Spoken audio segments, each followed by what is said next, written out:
Hello everybody. Okay, સો લાસ્ટમાં મેં તમને એક વિડીયો અપલોડ કરેલો હતો જેમાં મેં તમને કીધું હતું કે આપણે લોકો યુનિટ નંબર 1 જે છે હું તમને સ્ટડી કરાવવાની છું, રાઈટ? સો આપણે યુનિટ નંબર 1નું જે જનરલ છે ઇન્ટ્રોડક્શન પાર્ટ એ આપણે આજે સ્ટાર્ટ કરવાના છીએ.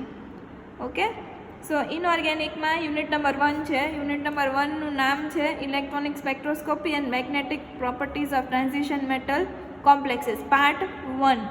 બરાબર છે? આ પાર્ટ 1 છે. યુનિટ 2 છે એ તમારો પાર્ટ 2 છે. ઓકે, સો પહેલાં તો આની માટે મટીરિયલ જે હું યુઝ કરું છું એ 555 અહીંયા શોપ છે. 555 શોપમાં તમને આ મટીરિયલ અવેલેબલ હશે, એટલે તમારે જો પરચેસ કરવું હોય તો ત્યાંથી તમે પરચેસ કરી શકો છો. પણ પહેલાં હું જે સમજાવું એ સમજજો, પછી મટીરિયલ રિફર કરજો. બરાબર છે? તો તમને વધારે ખબર પડશે. ઓકે, સો આપણે સ્ટાર્ટ કરવાનું છે ક્રિસ્ટલ ફિલ્ડ થિયરી. હવે બેઝિક કન્સેપ્ટ તો તમને ખબર હશે, આઈ ગેસ. હું એવું માનું છું કે તમને લોકોને ખબર હોય કે ક્રિસ્ટલ ફિલ્ડ થિયરી છે શું. હવે ક્રિસ્ટલ ફિલ્ડ થિયરી આપણે સ્ટડી કરતા હોય તો જનરલી એમાં આપણે ડી બ્લોક એલિમેન્ટ સ્ટડી કરવાના થશે.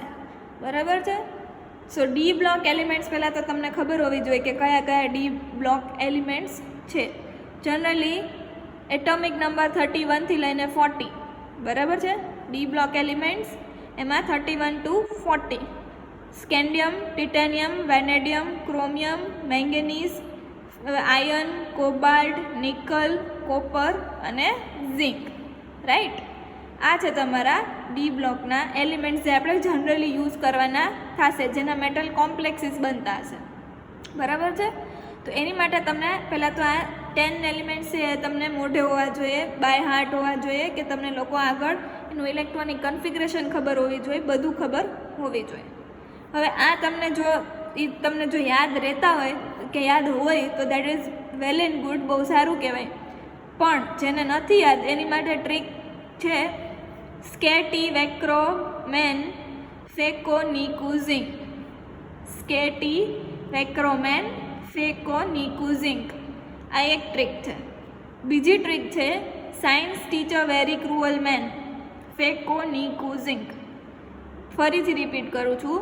પહેલી ટ્રીક છે સ્કેટી વેક્રોમેન ફેકોનિકુઝિંક.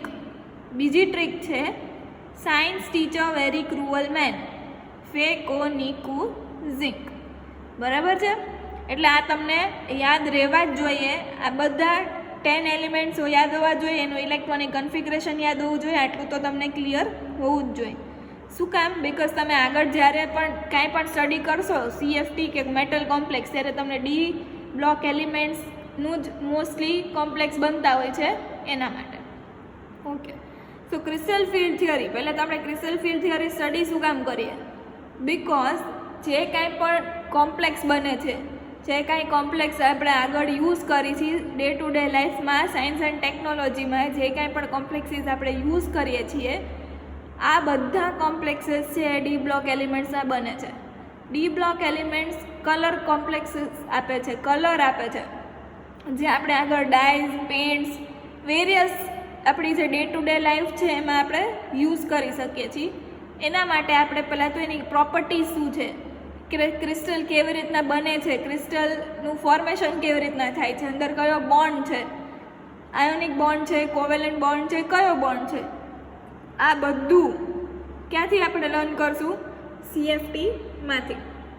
એના bonding orbitals, non bonding orbitals શું છે, બરાબર છે? બધું આપણે ક્રિસ્ટલ ફિલ્ડ થિયરી હોય તો પછી આપણે આગળ બધું કરી શકીએ. બરાબર છે? એની માટે આપણે ક્રિસ્ટલ ફિલ્ડ થિયરી સ્ટડી કરીએ છીએ. This theory was first applied to ionic crystals and therefore known as crystal field theory. બરાબર છે? ક્રિસ્ટલ ફિલ્ડ થિયરી એનું શોર્ટ ફોર્મ છે CFT. This theory was first applied to ionic crystals. બરાબર છે? બે ટાઈપના ક્રિસ્ટલ્સ હોય, આયોનિક ક્રિસ્ટલ્સ અને કોવેલન્ટ ક્રિસ્ટલ્સ. બરાબર છે? આયોનિક બોન્ડ્સથી બનેલા હોય એને આયોનિક ક્રિસ્ટલ કહેવાય, ને કોવેલન્ટ બોન્ડથી જે બનેલા હોય એને કોવેલન્ટ ક્રિસ્ટલ કહેવાય. તો ક્રિસ્ટલ ફિલ્ડ થિયરી જે જ્યારે ડેવલપ થઈ હતી ત્યારે કોની ઉપર અપ્લાય થઈ હતી? આયોનિક ક્રિસ્ટલ્સ ઉપર, અને એટલે જ એને કહેવાય છે crystal field theory. This theory was developed by Van Vleck, Bethe, Scalped and Penny in 1930. આ જનરલ ઇન્ટ્રોડક્શન છે. આમાંથી તમને જે આગળ ક્વેશ્ચન્સ પૂછાય છે બહુ ઓછા પૂછાય છે. આમાંથી જસ્ટ 1 માર્ક કે 2 માર્ક્સની ડેફિનેશન પૂછાય છે, બટ તમને આગળ બેઝ ખબર હોવી જોઈએ. બરાબર છે. According to this theory, bond between metal and ligand is purely electrostatic. This is important for MCQ. Crystal field theory કેના પર કામ કરે છે કે એના ઉપર એમાં જે બોન્ડ હોય એ ઇલેક્ટ્રોસ્ટેટિક હોય. ઇલેક્ટ્રોસ્ટેટિક એટલે શું કે જેમાં પાર્શિયલ પોઝિટિવ અને પાર્શિયલ નેગેટિવ ચાર્જ આવતું હોય. જેમ કે હું HCl લઉં, એક્સક્યુઝ મી, જેમ કે હું HCl લઉં છું તો આ બોન્ડ કેવો છે? પહેલાં તો આયોનિક છે. બરાબર છે. આયોનિક બોન્ડ છે એટલે H પ્લસ અને Cl માઇનસ એવું હશે તો આની ઉપર પાર્શિયલ પોઝિટિવ ચાર્જ આવતો હશે, આની ઉપર પાર્શિયલ નેગેટિવ ચાર્જ આવતો હશે. NaCl લઉં તો Na plus Cl minus, delta એટલે પાર્શિયલ પોઝિટિવ ચાર્જ આવતો હશે, આની ઉપર પાર્શિયલ નેગેટિવ ચાર્જ આવતો હશે. એટલે પાર્શિયલ એટલે થોડો કેમ અડધો, પાર્શિયલ પોઝિટિવ અને પાર્શિયલ નેગેટિવ. એને કહેવાય ઇલેક્ટ્રોસ્ટેટિક એટ્રેક્શન. એટલે શું? પોઝિટિવ અને નેગેટિવ ચાર્જથી કોઈ એટ્રેક્શન થતું હોય તો એને કહેવાય electrostatic attraction. According to this theory, bond between metal and ligand is purely electrostatic. હવે આ થિયરી એમ કહે છે કે જે મેટલ અને ligand વચ્ચેનો બોન્ડ છે એ કેવો હશે? ઇલેક્ટ્રોસ્ટેટિક હશે. So this is important for your MCQ. Crystal field theory regards complex as a combination of central metal atom surrounded by other ions or molecules with electric field. બરાબર છે. એટલે crystal field theory શું કહેવા માંગે છે કે એમાં શું હશે? એક કોમ્પ્લેક્સ બનેલો હશે. કેનાથી બનેલો હશે? મેટલ અને લિગેન્ડથી. લિગેન્ડ્સ તો તમને ખબર હશે, ટાઈપ્સ ઓફ લિગેન્ડ ક્લાસિફિકેશન હશે જ તમારી પાસે, મોનોડેન્ટેડ, બાયડેન્ટેડ, ટ્રાઇડેન્ટેડ. બરાબર છે. જેમ કે તમે ગુજરાતી મીડિયમવાળા હશે એ કંઈક એને દંતી કહેતા હશે, દ્વિદંતી, એવી રીતના. બરાબર છે. ડેન્ટિસિટી જ આપણે કહી એવી રીતે. Okay, so that is ligand અને એની ડેન્ટિસિટી. સો ક્રિસ્ટલ ફિલ્ડ થિયરી શેની વાત કરે છે? Combination of metal and ligand. એટલે બંનેનું કોમ્બિનેશન હશે. સપોઝ કોઈ મેટલ છે આવી રીતના તો એની સાથે 6 ligands આવી રીતના અટેચ હશે. સપોઝ હું વોટર લઉં તો વોટરના આ ligand છે વોટર, અને મેટલ છે એ મેટલ છે, તો આ 6 ligand છે એ શું કહેવાય? ligands કહેવાય. વોટરને ligands કહેવાય. બરાબર છે. અને વચમાં મેટલ, એટલે મેટલ અને ligandનું કોમ્બિનેશન હોય એવું ક્રિસ્ટલ ફિલ્ડ થિયરી સમજાવે છે આપણને. ligands may be point charged or point dipole. હવે ligands કેવા હોય છે? આ ક્વેશ્ચન ઇમ્પોર્ટન્ટ છે, 2 માર્ક્સમાં પૂછાય છે.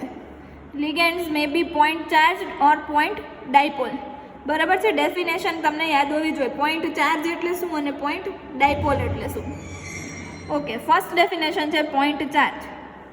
If central metal atom is surrounded by negatively charged ligands, the negatively charged ligand is known as point charge. એનો મતલબ એવો છે કે તમારી પાસે કોઈ નેગેટિવલી ચાર્જ ligand હોય, જેમ કે Cl minus, Br minus, I minus, આવા કોઈ ligand હોય, OH માઇનસ, તો એવા નેગેટિવલી ચાર્જ ligandને શું કહેવાય છે? Point charge. Point charge example છે Cl minus, Br minus, halogens X minus, બધા OH માઇનસ, S માઇનસ, આ બધા છે એ પોઈન્ટ ચાર્જ કહેવાય. જેની પાસે નેગેટિવ ચાર્જ હોય એવા એને કહેવાય પોઈન્ટ ચાર્જ. અને પોઈન્ટ ડાયપોલ એટલે શું? આ સેકન્ડ ડેફિનેશન છે. બીજી definition, if central metal is surrounded by molecule with electric field, the molecules are known as point dipole.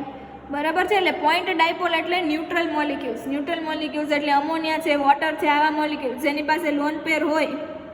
બરાબર છે. અહીંયા સોરી, અમોનિયા પાસે, નાઇટ્રોજન પાસે લોન પેર હોય, ઓક્સિજન પાસે 2 લોન પેર હોય.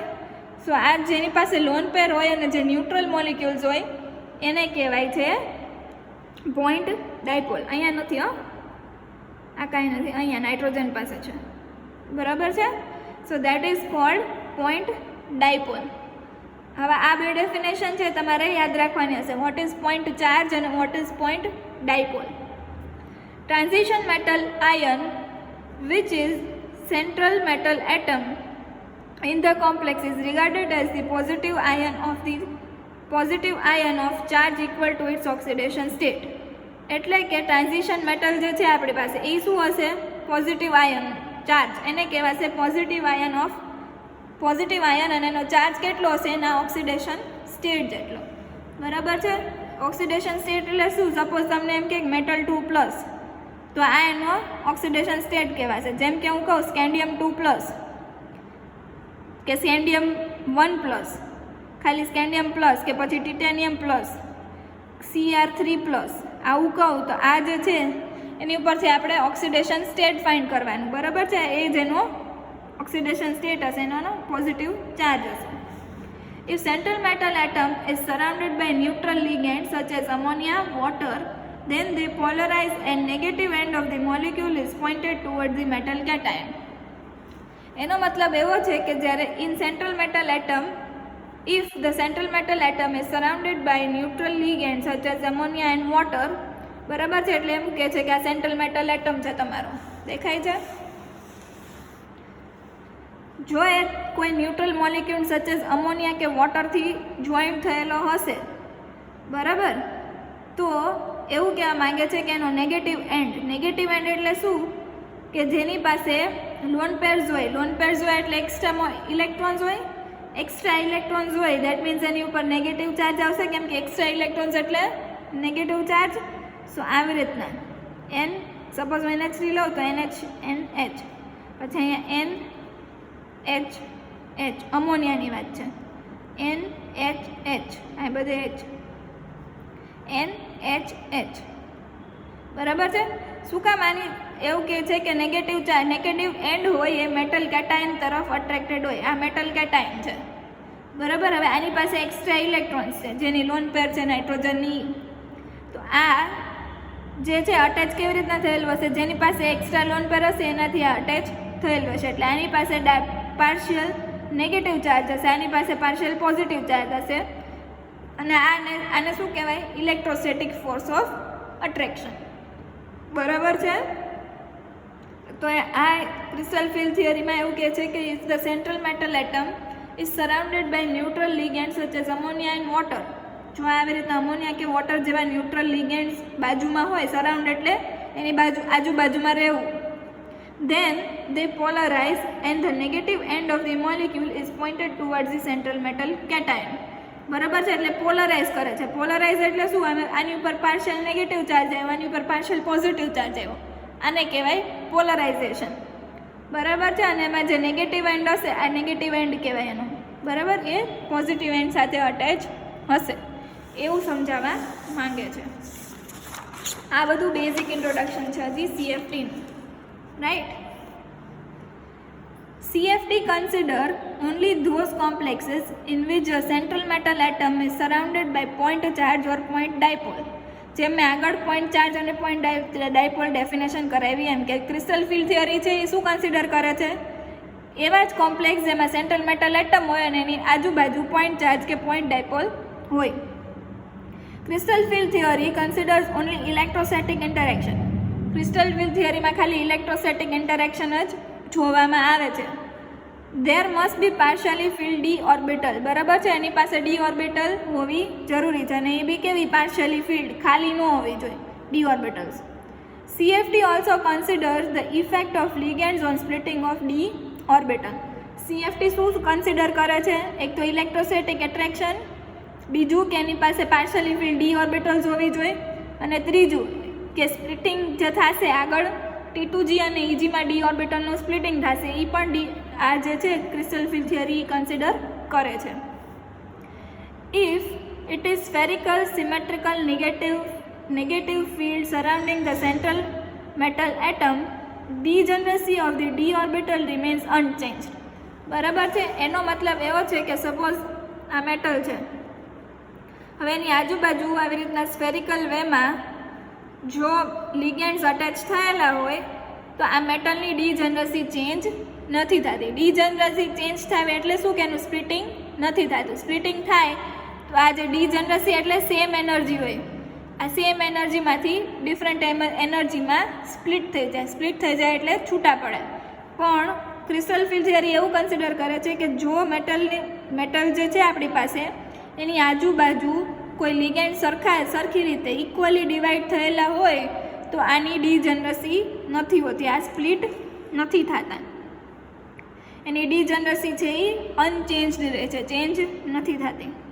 But energy of d orbital increases due to repulsion between the electrons of the central metal cation and the ligands. પણ કેના લીધે જો એની ડીજનરસી ઇન્ક્રીઝ થાય, વધે છે, ચેન્જ નથી થતી પણ વધે છે. એ વધે શું કામ છે? સપોઝ અહીંયા બધે હું NH3 અમોનિયાના મોલિક્યુલ જોઈન કરી દઉં, બરાબર છે, NH3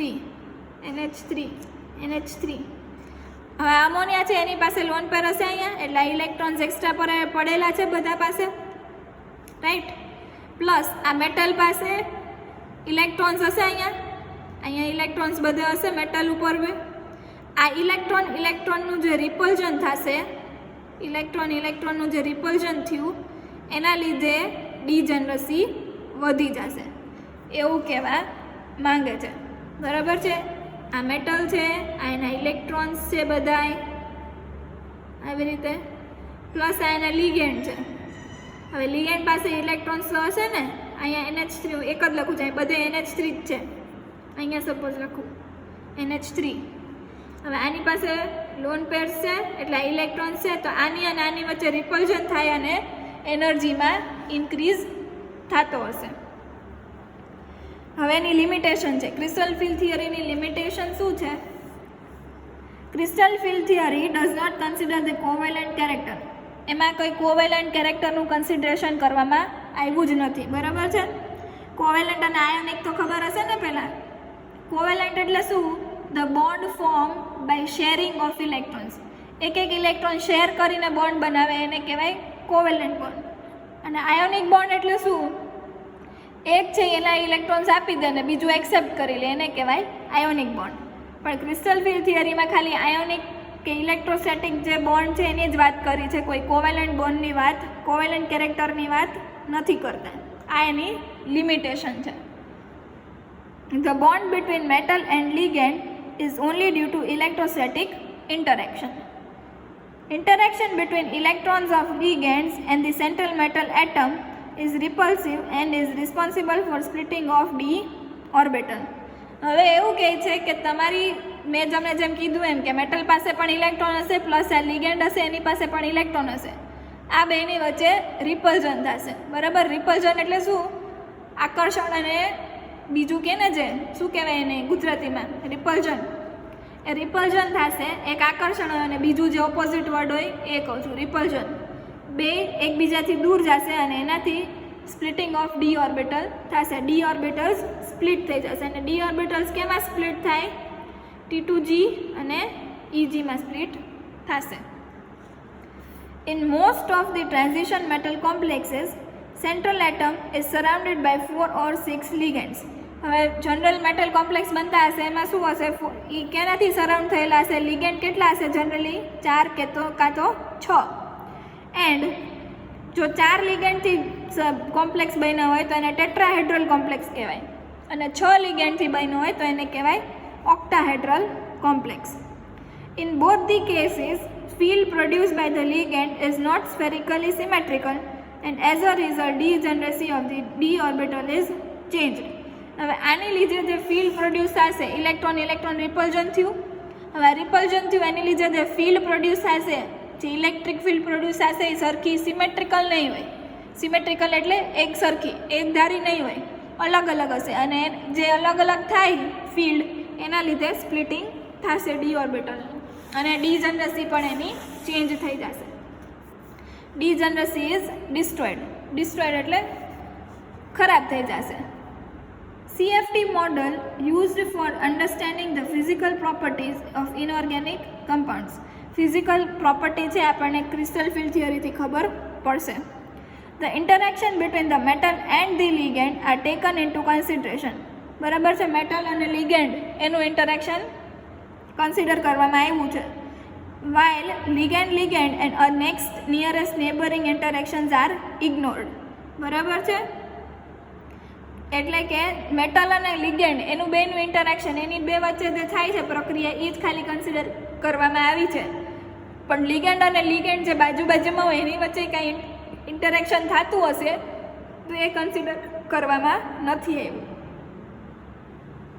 electron spin resonance spectroscopy, ESR કહેવાય આને, શોર્ટ ફોર્મમાં ESR કહેવાય. Electron spin resonance spectroscopy, magnetic measurements and electron absorption spectroscopy, આને EAS કહેવાય. આ બધી સ્પેક્ટ્રોસ્કોપી છે જે તમને આગળ ફર્ધર સ્ટડી કરવાની રહેશે તમારે, સેમ 3માં કે સેમ 2માં હશે. આ બધી સ્પેક્ટ્રોસ્કોપીની ટેકનિક છે. Helps in the development of CFT. આ બધી ટેકનોલોજી છે એ ક્રિસ્ટલ ફિલ્ડ થિયરીને ડેવલપ કરવામાં કામ આવી હતી. હવે ક્રિસ્ટલ ફિલ્ડ થિયરીની લિમિટેશન શું હતી કે એમાં ખાલી ઇલેક્ટ્રોસ્ટેટિક ફોર્સને કન્સિડર કર્યા હતા. આ એની લિમિટેશન હતી. તો હવે લિમિટેશનને દૂર કરવા કંઈક બીજી થિયરી હોવી જોઈએ. તો એ બીજી થિયરીનું નામ છે ligand field theory, concept of ligand field theory, LFT, ligand field theory. Question એવો પૂછાય છે, ligand field approach have wide acceptability over CFT. આ એનો ક્વેશ્ચન છે. Explain. Ligand field approach have wide applicability over crystal field theory. Explain. બરાબર છે? એટલે કે ક્રિસ્ટલ ફિલ્ડ થિયરી કરતાં લિગેન્ડ ફિલ્ડ થિયરી વધારે એક્સેપ્ટેબલ છે. શું કામ? સમજાવો. Many complexes such as MF6 4-, આ એક કોમ્પ્લેક્સ છે. Bonding between the metal and the ligand is electrostatic but there is some covalent character in small but significant extent.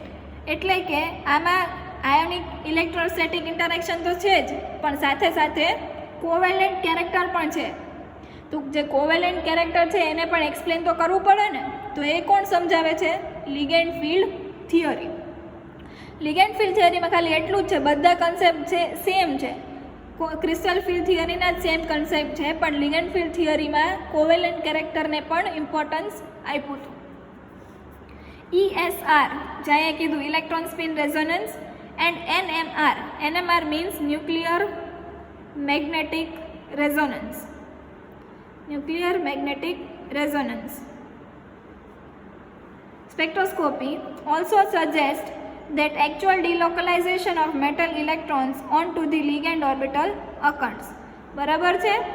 એટલે ESR અને NMR થી પણ એવું જાણવા મળે છે આપણને કે મેટલના જે ઇલેક્ટ્રોન છે એ ડિલોકલાઇઝ થઈને લિગેન્ડ ઉપર આવે છે. બરાબર છે? Ligand field effects D orbitals into 2 ways. હવે લિગેન્ડની જે ફિલ્ડ છે એ બે રીતના ડી ઓર્બિટલને ઇફેક્ટ કરે છે. કઈ બે રીતના? Through electrostatic field of negative charge. બરાબર છે? જેની બાજુમાં જે નેગેટિવ ચાર્જ, એટલે કે અમોનિયા સપોઝ લઉં તો આ એનું નેગેટિવ ચાર્જની જે ફિલ્ડ છે એ મેટલને ઇફેક્ટ કરતી હશે. એટલે આ નેગેટિવ ચાર્જથી થતું હશે. ઓર એટલે નેગેટિવ ચાર્જ એટલે ઇલેક્ટ્રોન્સ છે એની સ્પ્રેડ થયેલા હશે એનાથી. અને બીજું છે covalent bond between the metal and the ligand orbital. બરાબર છે? કોવેલેન્ટ બોન્ડ જે બનતો હશે મેટલ અને લિગેન્ડ વચ્ચે એનાથી.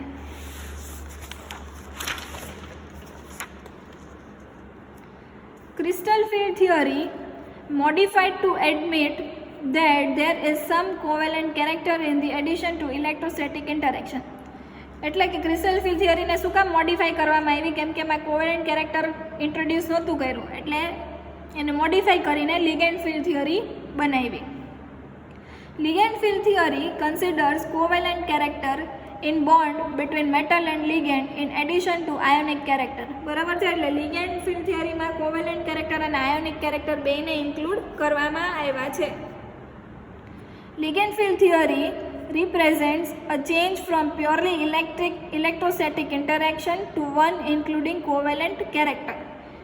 સેમ છે, ઉપર કે છે એમ જ કે ખાલી ઇલેક્ટ્રોસ્ટેટિક ઇન્ટરેક્શન નથી પણ સાથે સાથે કોવેલેન્ટ કેરેક્ટર પણ છે. એટલે કે બોન્ડ જે પ્યોરલી આયોનિક હતો એની બદલે હવે કોવેલેન્ટ બોન્ડનું પણ કન્સિડરેશન કરવામાં આવે છે. All symmetrical properties and other requirements are same for CFT and LFT. જેમ આગળ કીધું કે મેટલ અને લિગેન્ડ વચ્ચે ઇન્ટરેક્શન થશે, બધું લિગેન્ડ ફિલ્ડ થિયરીમાં પણ સેમ જ છે, બધી પ્રોપર્ટીઝ સેમ છે.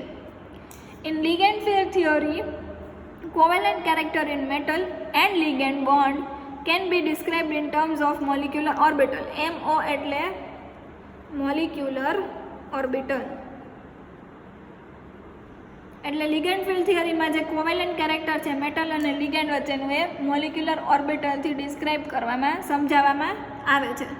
હવે આગળ ખબર પડશે મોલિક્યુલર ઓર્બિટલ કેવી રીતના શું, પણ અત્યારે યાદ રાખો કે લિગેન્ડ ફિલ્ડ થિયરીમાં જે કોવેલેન્ટ કેરેક્ટર આપણે નાખ્યું, ઇન્ટ્રોડ્યુસ કર્યું, એ મોલિક્યુલર ઓર્બિટલથી આપણને ડિસ્ક્રાઇબ સમજાવી શકીએ આપણે. So ligand field theory is a combination of crystal field theory and molecular orbital theory. MOT એટલે મોલિક્યુલર ઓર્બિટલ થિયરી. એટલે લિગેન્ડ ફિલ્ડ થિયરી છે કોનું કોમ્બિનેશન છે? ક્રિસ્ટલ ફિલ્ડ થિયરી અને મોલિક્યુલર ઓર્બિટલ થિયરીનું. આઈ હોપ તમને મોલિક્યુલર ઓર્બિટલ થિયરી આગળ ભણીને જ આવ્યા હશો, રાઈટ? સ્ટીલ જો ન ખબર હોય તો આમાં આગળ છે જ concept of molecular orbital theory, એ આપણે સ્ટડી કરશું. So that is all for today. આટલું આપણે આજે રાખી દઈએ. હવે જે ગુજરાતી મીડિયમવાળા છે જેને ના સમજાતું હોય એ મને પછી કહેજો કે સમજાય છે કે નહીં, હું સમજાવું છું એ. અને બીજો પોઈન્ટ એ છે કે જે યુટ્યુબમાં લેક્ચર્સ હું આજે તમે લેક્ચર જોવો છો, હું અપલોડ કરું છું એમાં તમને ફાવે છે કે નહીં, કે પછી જેમ ફર્સ્ટ લેક્ચર તમારો કિન્નર સરે જેમ લીધો એવી રીતના ઓનલાઈન સ્ટડીમાં ફાવે છે કે પછી આ રીતના યુટ્યુબ લેક્ચર ફાવે છે, એનું પણ મને તમારે નેક્સ્ટમાં મને મેસેજ કરી દેજો. જે લોકો વિડીયો જોવે છે એ મને મેસેજ કરજો, બરાબર છે? અને આઈ હોપ કે બધા વિડીયોઝ જોઈ લેજો તમે, કેમ કે આગળ નહીં તો પાઇલઅપ થશે વિડીયોઝ.